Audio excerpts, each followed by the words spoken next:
নমস্কার। যুক্তি তর্ক সঙ্গে অর্কয় আপনাদের স্বাগত। আপনাদের সঙ্গে আমি অর্কপ্রভ সরকার। রাজ্যে রাজনৈতিক পালাবদল হলো 1 মাস হয়ে গেছে, কিন্তু নাটক তো চলছেই। বিভিন্ন মেয়র, পারিষদ, কাউন্সিলর ইস্তফা দিচ্ছেন, দুর্নীতির দায়ে জেলেও যাচ্ছেন। স্বয়ং মেয়র নিজেই ইস্তফা দিয়েছেন। ফিরহাদ হাকিমকে দিদিমণির সঙ্গ ত্যাগ করলেন। শুভেন্দু অধিকারীর ডাকা প্রশাসনিক বৈঠকে তার যোগদান অনেক সম্ভাবনার জন্ম দিচ্ছে। আজকে আমার সঙ্গে একজন অতিথি আছেন যিনি সাংবিধানিক পদে আছেন। 1-8 বছর জন্য নয়, প্রায় 13-14 বছর হতে চলল। তিনি মিজোরামের অ্যাডভোকেট জেনারেল, তৃণমূল কংগ্রেসের মুখপাত্রও ছিলেন, অন্য দায়িত্বও পালন করেছেন। তিনিও ইস্তফা দিয়েছেন। আমি বিশ্বজিৎ বাবুর কাছ থেকে জানতে চাইব বাংলায় যেটা হচ্ছে কিভাবে তিনি সেটাকে ব্যাখ্যা করেন। বিশ্বজিৎ দা, আপনাকে শুভেচ্ছা, অভিনন্দন। শুনলাম আপনি সমস্ত তৃণমূলের সঙ্গে আপনার যে সম্পর্ক ছিল সেসব চুকিয়ে দিয়েছেন। দেখুন, গত 3 বছর ধরে আমি যখন তৃতীয়বারের জন্য অ্যাডভোকেটের জেনারেলের দায়িত্ব নিলাম 2024 সালের 16ই জানুয়ারি, আমি তখনই দলকে জানিয়ে দিয়েছিলাম যে আমার দ্বারা সক্রিয়ভাবে দলের কোনো কাজ করা সম্ভব না। আমি একটা সাংবিধানিক পদের দায়িত্ব নিয়েছি, সুতরাং আমার দ্বারা সম্ভব না। এবং আপনারা লক্ষ্য করে দেখবেন যে 2024-এর জানুয়ারি মাস থেকে আমি টোটালি অফ হয়ে গেছিলাম। আমি আগে যে মিডিয়াতে আসতাম, ডিফেন্ড করতাম দলকে, তার সব কিছুর থেকে আমি নিজেকে ডিট্যাচ করে নিয়েছিলাম। এবারে নির্বাচন হলো দেখলাম, এবং দেখুন, প্রথমেই একটা কথা বলবো যে এই ভরাডুবির জন্য দায়ী খোদ মমতা বন্দ্যোপাধ্যায় এবং অভিষেক বন্দ্যোপাধ্যায়। এরা দুজনই সম্পূর্ণভাবে দায়ী। যে প্রাতিষ্ঠানিক দুর্নীতি, যে র্যাম্পেন্ট করাপশন বছরের পর বছর ধরে চলেছে, মানুষ তার যোগ্য জবাব দিয়েছে। আপনাদের এই বিলম্বিত বোধোদয় হলো কেন? এক্স্যাক্টলি, আমি জানি আপনি এই প্রশ্নটা করবেন। দেখুন, আমার কোনো বিলম্বিত বোধোদয় হয়নি। আমি 18 সালে আমি তৃণমূলে যোগ দিয়েছিলাম, তখন আমি এজি ছিলাম। পরবর্তীকালে আমি পদত্যাগ করি এবং 2019 এবং 20 মোটামুটি আমাকে বসিয়ে রাখা হয়েছিল, কারণ 20তে এমনিতেও কোভিড ছিল। 21-এর থেকে আমাকে আবার ডেকে এনে আমাকে দায়িত্ব দেওয়া হলো এবং বলা হলো যে দলকে ডিফেন্ড করতে হবে অ্যান্ড বিফোর দি মিডিয়া। তো আমি সেই কাজটা আরম্ভ করলাম এবং সেই কাজটা আমি খুব দায়িত্ব নিয়ে আমি ন্যাশনাল চ্যানেল এবং রিজিওনাল চ্যানেলগুলোতে দলকে আমি ডিফেন্ড করেছি অত্যন্ত কঠিন পরিস্থিতিতে। কিন্তু ঘটনাটা হচ্ছে, যত দিন গেছে আমি বুঝতে পেরেছিলাম যে এটা ঠিক হচ্ছে না, আমার মন সায় দিচ্ছিল না, এবং আমি নিজেকে কিছুটা গুটিয়ে নিচ্ছিলাম ধীরে ধীরে। এর মধ্যেই আমি সুবর্ণ সুযোগ পেয়ে গেলাম যখন 2023 সালে আবার যে নতুন নির্বাচিত সরকার এলো মিজোরামে, তার মুখ্যমন্ত্রী আমাকে বললেন যে তুমি রাজি আছো কিনা আবার ফিরে আসতে। আমি সাথে সাথে তার অফারটা অ্যাকসেপ্ট করলাম এবং আমি দলকে বলে দিলাম যে আমি আর কোনো ব্যাপারে নেই। আমার প্রশ্ন হচ্ছে যে তৃণমূল মানেই তোলামূল, এটা বাংলার মানুষ তো 2018-র আগেও জানতো, এখনও জানছে। যে দলটার সঙ্গে তোলাবাজি অঙ্গাঙ্গিভাবে জড়িয়ে সেই দলটা আপনি যোগ দিলেন কেন? এটাই তো প্রশ্ন। এটা হয়তো আমার ভুল হয়ে গেছে, কিন্তু ব্যাপারটা হচ্ছে, দেখুন, 18 সালে কিন্তু এতটা খারাপ অবস্থা হয়নি। আমি যখন যোগ দিয়েছি তখন কিন্তু এই পরিস্থিতি ছিল না। পরিস্থিতিটা কিন্তু র্যাপিডলি ডিটোরিয়েট করে ফ্রম 2021। ওই টাইমটা কিন্তু খুব কঠিন টাইম, যখন 2021-এ দল পাওয়ারে এলো তৃতীয়বারের জন্য, এবং দেখা গেল শিক্ষা থেকে আরম্ভ করে একটার পর একটা দুর্নীতি আস্তে আস্তে এক্সপোজ হচ্ছে। আপনার কিন্তু আমি কিন্তু রয়েছে 2022-এর 22শে জুলাই, তা আপনি ছাড়লেন শেষে, এত শেষে, তখন ছাড়লেন না? তখন ব্যাপারটা হচ্ছে, আমি বললাম, আমি কিন্তু তখন অনেকবার বলার চেষ্টা করেছি, কিন্তু আমাদের এই দলটাতে কোনো গণতন্ত্র বলে কিছু ছিল না। দুজন দলটা চালাতো। না না, দলকে সংবাদ মাধ্যমকে বলতে পারতেন না। ওপেনলি প্রেস কনফারেন্স করে। এখানে ব্যাপার আছে, এখানে ব্যাপারটা হচ্ছে আমরা যারা এই দলটা করতাম we were under constant threat. আমরা কিন্তু মানে practically we were under constant threat. সুতরাং অনেকগুলো কম্পালশন ছিল যে বেরিয়ে আসতে চাইলেই যে বেরিয়ে আসতে পারবো তার কিন্তু ব্যাপার ছিল না এই দলে, এবং যে কোনো সময় যে কোনো কিছু হয়ে যেতে পারত। এবং আমি ব্যক্তিগতভাবে আমাকে কোনো একটা ঘটনা নিয়ে আমাকে থ্রেট করা হয়েছিল পার্সোনালি। মমতা বন্দ্যোপাধ্যায় নিজে থ্রেট করেছিলেন। আপনি হয়তো জানেন যে আমার এলাকায় আমি একটা দুর্গাপুজোর সাথে জড়িত। আমি তখন জগদীপ ধনকর তখন রাজ্যপাল, আমি ওনাকে চিনতাম, ইজ এ সিনিয়র অ্যাডভোকেট। তো আমি ওনাকে বললাম আমার পুজোতে দেখুন সারা উত্তর পূর্ব ভারত থেকে অনেক রাজ্যপাল অনেক মুখ্যমন্ত্রীরা এসছেন এবং ভারতের দরকার আপনার পুজোয় পুষ্পাঞ্জলি দিয়েছে। পুষ্পাঞ্জলি দিয়েছেন, পরিবারকে নিয়ে এসে উনি আমার পুজোতে পুষ্পাঞ্জলি দিয়েছেন। আমার পুজোতে ভারতবর্ষের প্রধান বিচারপতি এসছেন, সুপ্রিম কোর্টের বিচারপতিরা এসছেন। তো আমি ওনাকে ইনভাইট করতে উনি সাথে সাথে রাজি হয়েছেন। আমাকে পরের দিন অঞ্জলি দিয়ে উনি চলে গেলেন, নবমীর দিন আমাকে ডেকে পাঠানো হলো ভায়া সুদীপ বন্দ্যোপাধ্যায়, আমাকে ডেকে পাঠানো হলো এবং ডেকে পাঠিয়ে আমাকে যেই ভাষায় থ্রেট করা হলো, সত্যি কথা বলতে কি আমি একটু ভয় পেয়ে গেলাম এবং নিজেকে তখন গুটিয়ে নেওয়া আরম্ভ করলাম।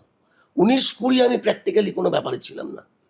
হ্যাঁ, 21, 22, 23 এটা হয়তো তখন সাহস নিয়ে মনের জোর নিয়ে আমি বেরিয়ে আসতে পারিনি, কিন্তু আমি সুযোগের অপেক্ষায় ছিলাম যে কখন এই দলটার সাথে আমি সম্পর্ক চুকিয়ে দেব। মানে এখন যখন ঘটিবাটি বেচা হয়ে গেছে তৃণমূলের, তখন আপনার মনে হলো সম্পর্ক চুকিয়ে দিতে হবে? না না না না না, আমার আগেই, এবং আমি সুযোগটা পেয়ে গেলাম। ওই যে বলছি 2023 সালে যখন আমাকে আবার তৃতীয়বারের জন্য এজির দায়িত্ব অফার করা হলো, আমি সাথে সাথে অ্যাকসেপ্ট করে নিয়ে আমি বলে দিলাম এই কারণে আমি আর করতে পারবো না, এটা একটা সাংবিধানিক পদ। সুতরাং আমি কিন্তু তৃণমূল থেকে ডিট্যাচড হয়ে গেছি 2023-এর ডিসেম্বর থেকে। 22 সালে যখন পার্থ গ্রেপ্তার হলো, অর্পিতার বাড়ি থেকে নোট উদ্ধার হলো, তখন আপনার মনে হলো না আপনি বললাম যে we were under constant threat. আমরা কিছু আশা করেছিলেন, কিন্তু পেয়েও ছিলেন তো, রেরা চেয়ারম্যানশিপ আপনাকে অফার করা হয়েছে। সে তো দেখুন, আমাকে 2019 সালে গোড়াতে যখন আমি 18তে রিজাইন করলাম, আমাকে রেরার চেয়ারম্যান না, রেরার ট্রাইব্যুনালের লিগ্যাল মেম্বার আমি সাথে সাথে না করে দিয়েছি। আমি সাথে সাথে না করে দিয়েছি কারণ আমি জানি যে আমাকে পরবর্তীকালে কি করতে হবে। দেখুন, একটা কথা আমি আপনাকে পরিষ্কার বলি, এই দল কিন্তু আমাকে কোনো স্বীকৃতি দেয়নি। কেন? আপনাকে 21-এ অভিষেক টিকিট দিতে চেয়েছিল, গ্রামে তাতে কি আছে? জেলা আমি যাইনি, আমি না করেছি। আমি বলেছি যদি দিতে হয়, আমি যেই জায়গায় চিনি না, আমি যেই জায়গায় জানি না, আমাকে কেন পাঠাচ্ছ তুমি? তোমাকে যদি দিতে হয় তুমি আমাকে আমার জায়গায় দাও। কিন্তু সেখানে সে দিল না। সেখানে দেখা গেল সে স্বর্ণদাকেই আবার রিপিট করলো। কি কারণ আমি সেটা বলতে চাই না, সেটা আপনারা সবাই। আপনি যদি এন্টালিতে টিকিট পেতেন তাহলে কিন্তু আপনি তৃণমূলটা ছাড়তেন না। এন্টালি মুসলিম অধ্যুষিত কেন্দ্র। আপনি ভুল করছেন, সন্দীপন সাহা তো ছেড়ে দিল আজকে। সন্দীপন সাহাকে এক্সপেল করেছে, এক্সপেল না করলেও আজকে সে ছাড়তো। এখানে আমি আপনাকে একটা কথা বলি, সেটা হচ্ছে যাকে নিয়ে এত হইচই হচ্ছে, এই যুবাটিকে তো আমি কম দিন চিনি না, 20 বছর ধরে চিনি। একটি বিশেষ প্রজাতির গিরগিটি, হ্যাঁ, ঋতব্রত। আমি অবাক হয়ে যাচ্ছি বিশ্বজিৎ বাবু, যে দলনেত্রী এক্সপেল করলো, খুব ভালো কাজ এক্সপেল করেছে। 58 জন বিধায়কের সমর্থন সূচক চিঠি দিলেন অধ্যক্ষকে, অধ্যক্ষ স্বীকৃতি দিল। এখন এই যুবাটি বলছে আমাদের অভিভাবিকা মমতা ব্যানার্জি, আমরাই তৃণমূল। আরে, তৃণমূল এক্সপেল করলো, তৃণমূল বললো কোনো সম্পর্ক রাখি না, স্পিকারের কাছে গিয়ে বলছে আমরাই তৃণমূল। তৃণমূল হচ্ছে ক্যান্সারের মতো, অস্ত্রোপচার করে বাংলার মানুষ বাদ দিয়েছে, আর এই যুবা বলছে আমরাই তৃণমূল। কিভাবে ব্যাখ্যা করবেন? ট্রাস্টওয়ার্দি? আদৌ ট্রাস্টওয়ার্দি? দেখুন, ওর উচিত ছিল, হ্যাঁ, এখন একটা ব্লক করে তাকে তো আলাদাভাবে বসতে হবে, আলাদাভাবে স্বীকৃতি নিতে হবে, বিরোধী দলের নেত্রী আর বিরোধী দলের নেতা হতে হবে, এই ব্যাপারগুলো আছে, এবং পরবর্তীকালে সিম্বলের ব্যাপার আছে। কিন্তু এক্ষুনি যদি, আমি মনে করি সেটা, এক্ষুনি যদি কোনো নতুন দল করে, তাহলে কি ওর পক্ষে সেই দলকে ক্যারি করে নিয়ে যাওয়া সম্ভব? আপনি মনে করেন সম্ভব না? এবারে কথাটা হচ্ছে, আপনি যেটা বলছেন সেটা আমি মানছি, যে তৃণমূল ইজ অলরেডি রিজেক্টেড এবং তাদেরকে এক্সপেল করা হয়েছে ফ্রম তৃণমূল। সে বলছে আমাদের অভিভাবক মমতা। এটা আমি জানি না, এটা যদি বলে থাকে, বলছে। It is a contradictory statement. It is a contradictory statement. একদিকে তৃণমূলের বিকল্প খুঁজছে, আরেকদিকে বলছে যে আমাদের অভিভাবক Mamata Bandyopadhyay. This absolutely contradictory stand. ভারতবর্ষে এরকম ঘটনা অতীতে হয়েছে, আপনার নিশ্চয়ই মনে আছে। 1967 সালে কংগ্রেস নরাজ্যে ক্ষমতাচ্যুত হয় বিধানসভায়, এবং লোকসভায় তাদের আসন নেমে দাঁড়ায় 284টায়, স্বাধীনতার 20 বছর পরে। তখন বিভিন্ন রাজ্যে, পাঞ্জাব বলুন, উত্তরপ্রদেশ বলুন, বিহার বলুন, জনসংঘ, প্রজাতান্ত্রিক সোশ্যালিস্ট পার্টি, ভারতীয় ক্রান্তি দল সংযুক্ত বিধায়ক দল করেছিল, এসভিডি। তারা বিভিন্ন সরকার গঠন করে এবং সরকার গঠনে নির্ণায়ক ভূমিকা নেয়। এরকম একটা করতেই পারতেন। তৃণমূল নামটা ক্যারি করছে কেন? দেখুন, তৃণমূল নামটা যতদিন ক্যারি করবে, এটা আমার মনে হয় এটা তাদের জন্য ক্ষতি হবে। এটা তাদের জন্য ক্ষতি হবে, কারণ Trinamool is rejected by the people. সেখানে তৃণমূল নাম যাদের সাথেই থাকবে, মানুষ কিন্তু তাদের সাথে থাকবে না বলে আমার বিশ্বাস। সুতরাং আগামী দিনে তাকে চিন্তা করতে হবে। হ্যাঁ, সাময়িক তার কাছে কোনো উপায় নেই, হয়তো তাকে একটা রেকগনিশন নিতে হবে, তাকে একটা অফিসিয়াল একটা রেকগনিশন দরকার তার, কিন্তু ইন দ্য লং রান তাকে কিন্তু তার স্ট্যান্ড চেঞ্জ করতে হবে। কারণ তৃণমূলের নাম এবং তৃণমূলের সিম্বল যদি থাকে, তাহলে কিন্তু মানুষের দ্বারা আবার সে প্রত্যাখ্যান হবে। আমি যতদূর খবর পেয়েছি, এই যুবার সঙ্গে যারা আছেন তাদের অনেকেই আগামী 2-1 মাসের মধ্যে তার সঙ্গ ত্যাগ করবেন। দেখুন, আমি একটা কথা গত 2-3 দিন ধরে আমি রেগুলার বলছি মিডিয়াতে, যে এই দলটা টুকরো টুকরো হয়ে যাবে। It is just the beginning of the end. শুরু হলো সবে আজকে, এর শেষ কোথায় এবং এর শেষ পরিণতি কোথায়, এটা আপনারা দেখতে পারবেন খুব শীঘ্রই। কারণ এই দলের আর বিশ্বাসযোগ্যতা নেই।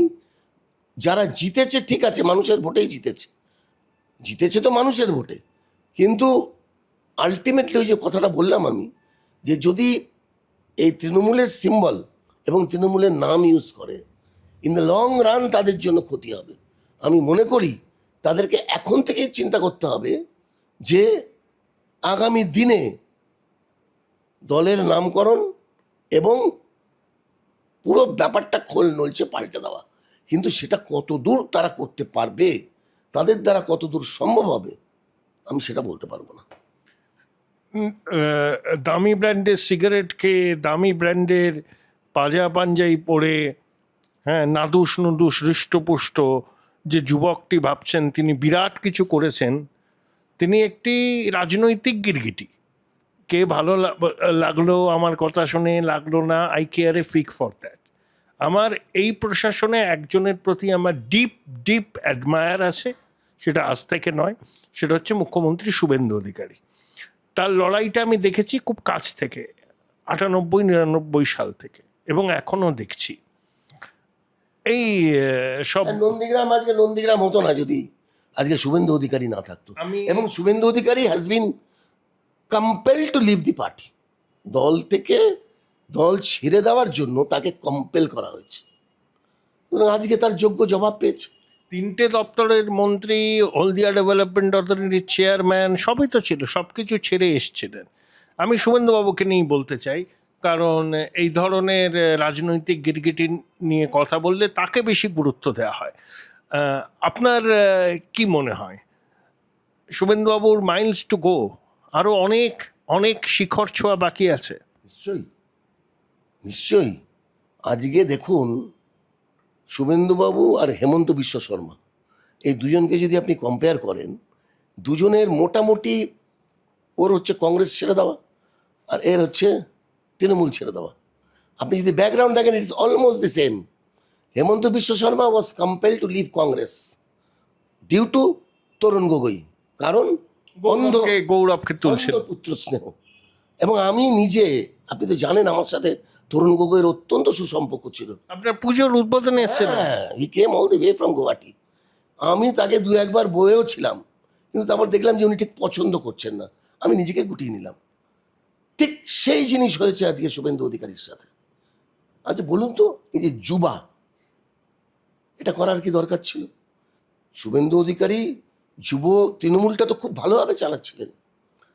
আজকে সংগঠনটা ঘুরে ঘুরে সে করেছে, এতগুলো দায়িত্বে ছিল, মন্ত্রিত্ব, অ্যাডমিনিস্ট্রেশনটা বুঝতো, তাকে তো বাধ্য করা হয়েছে। কে না, চাপিয়ে দেওয়া একজন নেতা। আর উনি নন্দীগ্রাম থেকে আরম্ভ করে, উনি তো প্র্যাকটিক্যালি, আমি যতদূর জানি, হি ওয়াজ এ সিআর, কলেজ ইলেকশনে ক্লাস রিপ্রেজেন্টেটিভ হিসাবে নির্বাচিত হয়েছে ছাত্র পরিষদ যখন করে, 1988 সাল। আমাদের অনেক জুনিয়র।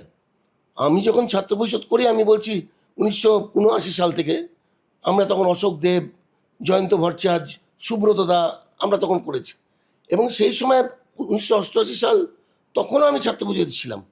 1989 সালে গিয়ে আমি যুব কংগ্রেসে আমি স্টেট কমিটির মেম্বার হলাম। তো তখন শুভেন্দুবাবু সিআর, এবং তারপরে ধীরে ধীরে ধীরে ধীরে কাঁথি পুরসভার চেয়ারম্যান, বিধায়ক, নির্বাচনে হেরেছেন, জিতেছেন, এরা বাই স্টেপ প্রথম থেকে রাজনীতিতে আছেন, এবং ধীরে ধীরে একেবারে সিজনড পলিটিশিয়ান হয়ে উঠেছেন। He is a seasoned politician now. এখন শুভেন্দুবাবুর সাথে প্যারালাল বাংলায় তো কোনো নেতা নেই। আমি মনে করি উত্তর পূর্ব ভারতে আগামী দিনে উনি কিন্তু নিশ্চয়ই একটা রিমার্কেবল পারফরমেন্স দেখাবেন। এন্টায়ার এই যে পূর্ব ভারত দেখছেন, এখানে কিন্তু একটা রিমার্কেবল পারফরমেন্স আমরা আশা করছি না। দেখুন, অনেক সাংবাদিক আছেন, তারা দড়ি মাছ নাচুই পানি, এই যে সকল বড় বড় চ্যানেলগুলো 14 তলার অনুগ্রহের জন্য, বিজ্ঞাপনের জন্য বলতে বিজেপি ক্ষমতায় আসবে, শুভেন্দু মুখ্যমন্ত্রী হবেন, হজম হচ্ছিল না অনেকে। তাই যাই হোক, ভাবতে পারেনি প্রথম থেকে। আমরা দু একজন, শুধু আমি নয়, কয়েকজন আছেন, 4-5 জন, we stick to our stands from the last 10 years। লড়াইটা এত কঠিন ছিল যে সত্যি কথা বলতে কি কেউ ভাবতে পারেনি যে এটা হতে পারে। আমি একটা জিনিস বলি, দেখুন, আমাদের সহকর্মীদের পুলিশ মিথ্যা মামলা দিয়েছে, থানায় ডেকে বসিয়ে রেখেছে। হ্যাঁ,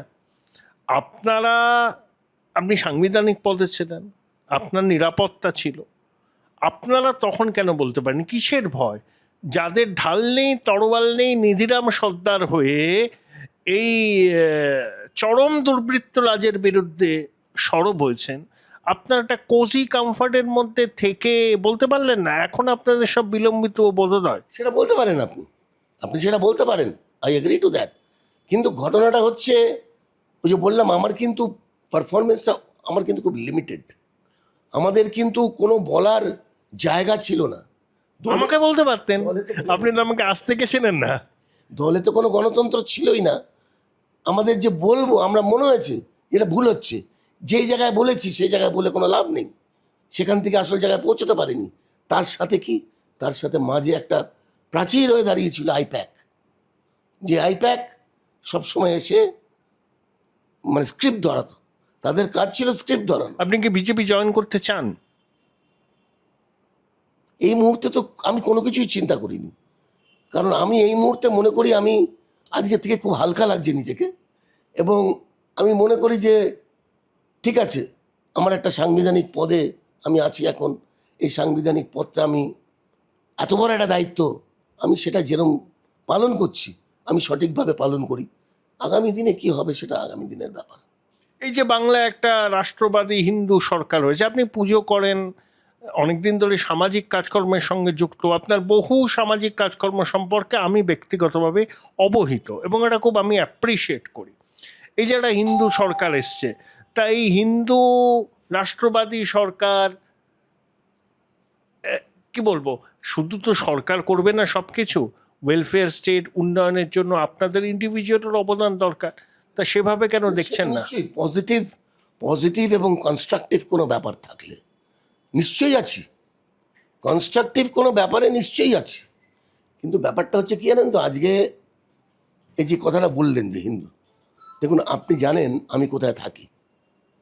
আমি যেখানটা থাকি এন্টালি, প্র্যাকটিক্যালি এটা একটা দ্বীপ। আমার এখানে ধরুন এই ওয়ার্ডটা নিয়ে কথা বলছেন, 20% হচ্ছে Hindu vote. Join Runux Institute of Hotel Management, New Town, offering guaranteed global placement in hotel, hospitality, aviation, hospital and culinary management. আর 80% হচ্ছে মুসলমান ভোট। দেখুন পোলারাইজেশনটা কিন্তু শুরু করেছে মমতা বন্দ্যোপাধ্যায়, পোলারাইজেশনের রাজনীতি একটা সেকশনকে নিয়ে। আমি জানি একটা এফআইআর রয়েছে বোলপুরে, হ্যাঁ, একজন করেছেন সৌরিশ মুখার্জি বলে। এই যে ধর্মতলার অবস্থান মঞ্চ থেকে দিদিমণি বলছিলেন না, একটা কমিউনিটি যদি এক হয় তাহলে সামলাতে পারবেন তো। দেখুন এটা কিভাবে এটা ছিল last nail in the coffin. হিন্দুরা, শুনে নিন, হিন্দুরা কিন্তু খুব আতঙ্কিত হয়ে গেছিল, তাদের ধারণা হয়ে গেছিল এবারে। এবং আমি বলছি আমার এলাকায়, এই এলাকায় আমি জানি, আমি এক একটা পার্টের আমি ইলেকশন রেজাল্ট দেখেছি। আমি জানি কোনটা হিন্দু ডমিনেটেড পার্ট, কোনটা মুসলিম ডমিনেটেড পার্ট। আপনি বিশ্বাস করবেন না যে কি ধরনের হিন্দুরা কিভাবে একত্রিত হয়েছে।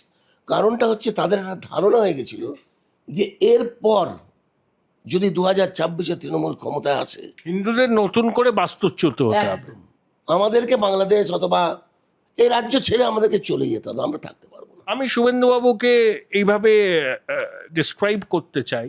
সবাই তো যোগীজিকে হিন্দু হৃদয় সম্রাট বলেন, শুভেন্দুবাবু কিন্তু বাঙালির কাছে হিন্দু হৃদয় সম্রাট, একমাত্র হিন্দু হিন্দু ভাই ভাই, এইটা প্রথম দিন থেকে বলেছে। আজকে যে অভূতপূর্ব হিন্দু কনসলিডেশন, তার কৃতিত্ব শুভেন্দুবাবুকে দিতেই হবে 100 বার, কেন উনি প্রথম থেকে বলেছেন। এবং আমি আপনাকে আবার বলছি যে হিন্দুরা যেভাবে ভীত হয়ে উঠেছিল, হিন্দুরা যেভাবে আতঙ্কিত হয়ে গেছিল, আজকে কিন্তু এটা আতঙ্কের জন্য এই হিন্দু ভোটটা কিন্তু একত্রিত হয়ে গেছে। এই ভোটটা কিন্তু এইভাবে হিন্দু কনসলিডেশন আমরা কিন্তু কোনোদিন পশ্চিমবাংলায় দেখিনি। আমরা জানি কি বাঙালিরা ভোট দিতে বেরোয় না, বাঙালিরা সেকো মাকো একদম বেরোয় না। 12টার সময় একটু গরম হয়ে গেল, একটু রোদ উঠে গেল, যাবো না ভোট দিতে, যাবো না। এবার সেটা হয়নি, এবারে সেটা হয়নি, দলে দলে বেরিয়েছে। আমি ঠিক দুটো প্রশ্ন করব। সেটা হচ্ছে, এই নতুন সরকারের প্রায় 1 মাস হতে চললো, পারফরমেন্সের স্কেলে 10-এর মধ্যে কত দেবেন? দেখুন এক্ষুনি তো কোনো পারফরমেন্সের ব্যাপারে আমি ঠিক বলতে পারবো না, তবে একটা জিনিস, এখন অবধি কতগুলো স্টেপস জানিয়েছে এটা নিঃসন্দেহ খুব রিমার্কেবল, সেটা আমরা ফিল করছি। নিরপেক্ষভাবে পুলিশ যেভাবে কাজ করছে, নিরপেক্ষভাবে অ্যাডমিনিস্ট্রেশন যেভাবে কাজ করছে, তাতে করে দেখুন সবে শুরু, ইটস জাস্ট দ্য বিগিনিং। তাতে করে কতগুলো চেঞ্জ চোখে পড়ার মতো। আমি কালকে একজনকে বলছিলাম যে আমাদের এন্টালি এলাকাটা মনে হচ্ছে বালিগঞ্জ সার্কুলার রোড হয়ে গেছে। মানে এবং আজকে প্রশাসনিক বৈঠকে শুভেন্দুবাবু বলে দিয়েছেন পুলিশ প্রশাসনকে, বিরোধী দলের বিধায়করা ফোন করলে ফোন ধরতে হবে, তাদের কি বক্তব্য সেটা শুনতে হবে, তাদের অভিযোগের বা তাদের দাবির কতটুকু বিহিত করা গেছে সেটাও সসম্মানে তাদেরকে জানাতে হবে। তৃণমূল জমানায় তো বিরোধী দলের এই ফোন টোন ধরতো না পুলিশ, এইরকম পুলিশ ফোন ধরতো না, খালি না, এই বক্তব্য কোনো মুখ্যমন্ত্রীর কাছ থেকে বাংলায় কিন্তু আমরা এর আগে শুনিনি। হয়তো বিধান রায়, ডক্টর রায়ের সময় হয়তো হয়েছিল, কিন্তু তারপরে আমি সম্মান জানিয়ে আমি জ্যোতিবাবুকে বলছি, জ্যোতিবাবুও খুব ভালো অ্যাডমিনিস্ট্রেটর ছিলেন, বুদ্ধবাবুকে সম্মান জানিয়ে বলছি, কিন্তু এই ধরনের বক্তব্য কোনো মুখ্যমন্ত্রী এবং বিরোধীদেরকে এইভাবে সঙ্গে নিয়ে যে কাজ করতে হলে একসাথে মিলে কাজ করতে হবে। এখানে উন্নয়নের ব্যাপার, উন্নয়ন করতে হলে বিরোধীদের সঙ্গে নিয়ে করতে হবে, বিরোধীদের বাদ দিয়ে করা যাবে না, কারণ দে আর অলসো পিপলস রিপ্রেজেন্টেটিভ এবং তাদের মতামত শুনতে হবে। সেটা তো আমরা এর আগে দেখিনি। বিগত 15 বছর কি হয়েছে আপনারা জানেন ভালো করে। কোনো অ্যাডমিনিস্ট্রেটিভ মিটিংয়েই কোনো বিরোধীকে ডাকা হতো না, পাত্তাই দেওয়া হতো না। পুলিশ তো ছেড়ে দিন, পুলিশ তো কর্ণপাত করতো না। কিন্তু এখন যেটা উনি যে স্টেপসগুলো নিয়েছেন, নো ডাউট এটা প্রথম থেকেই দেখা যাচ্ছে। দেখুন, মর্নিং শোজ দি ডে প্রথম থেকেই মনে হচ্ছে যে আগামী দিন বাংলার জন্য অনেক উজ্জ্বল ভবিষ্যৎ রাখা আছে। তাহলে আপনি কি বিশ্বাস করেন জন্ম যদি হিন্দু কুলে ভোট দাও তবে পদ্ম ফুলে? এখন তো বিশ্বাস করতে হবে সেটা।